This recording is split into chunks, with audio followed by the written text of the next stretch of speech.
Olá a todos, bem-vindo para mais uma apresentação do Brain Support Corporation pela Brain Latam.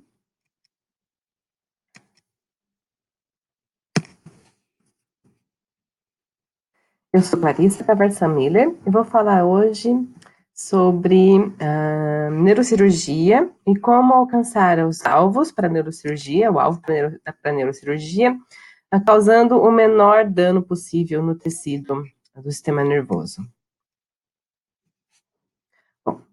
Para fazer neurocirurgia, usa-se um aparato, como podemos ver aqui nessa foto, denominado estereotáxico, onde a cabeça precisa ser imobilizada, e aí, a partir de muita identificação, de muitas imagens, para se saber qual é o alvo a ser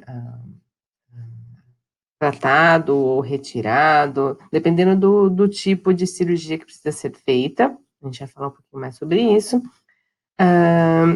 O médico, então, o neurocirurgião, ele utiliza de todos esses aparatos aqui para imobilizar a cabeça, e a partir de um atlas, então, desse atlas consegue-se chegar até a estrutura desejada.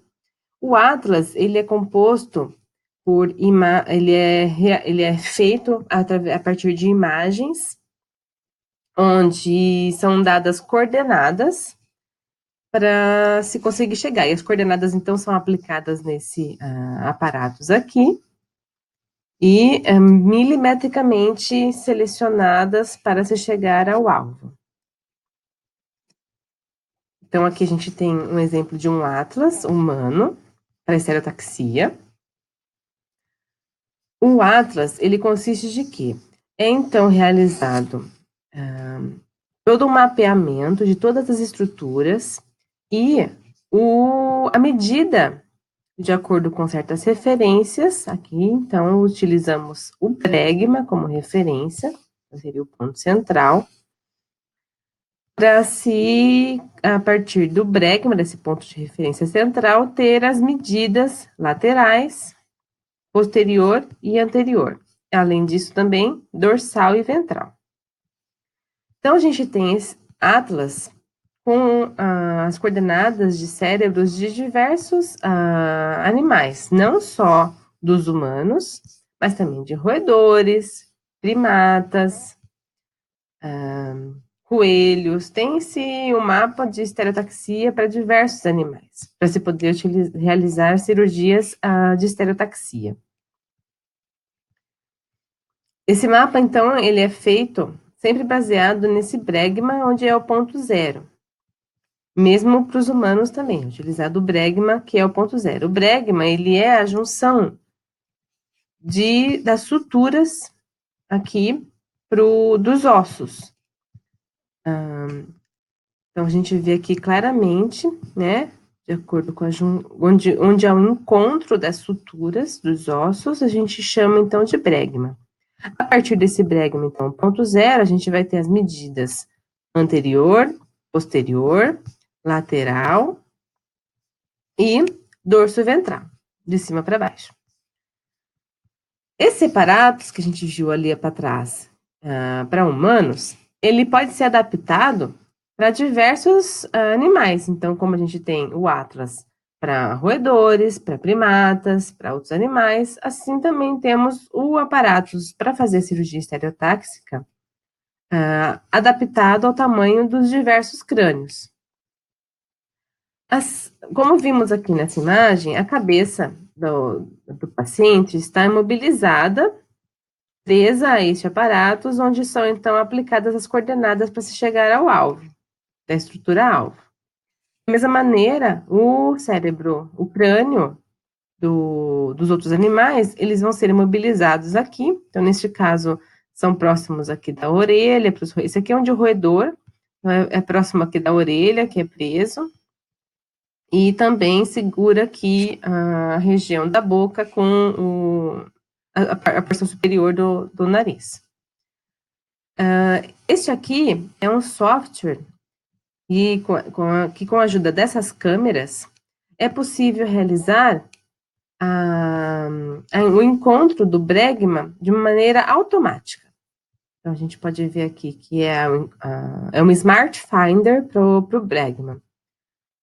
Então, com a ajuda das câmeras, encontra-se o bregma e, a partir daí, então, como ele sendo o ponto de referência, o ponto zero, pode-se, então,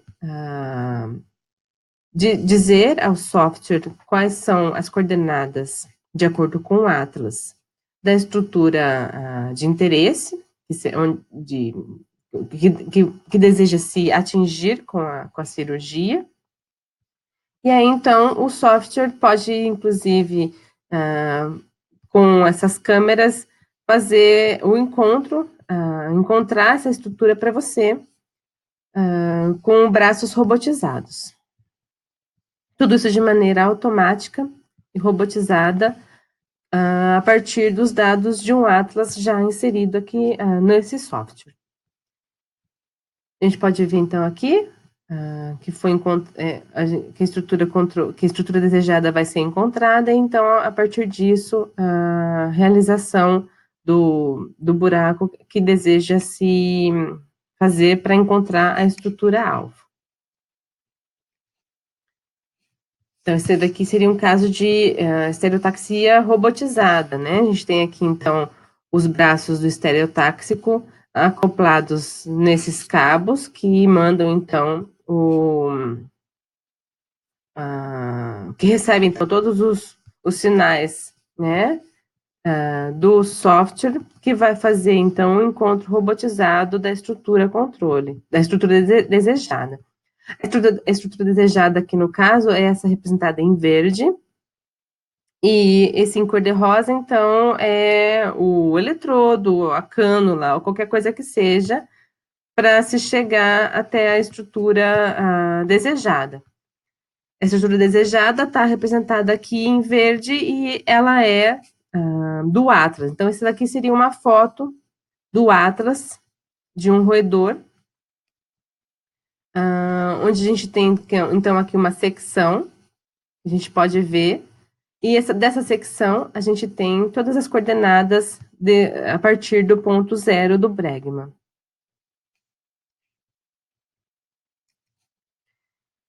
A estereotaxia ela pode ser utilizada para diversas situações.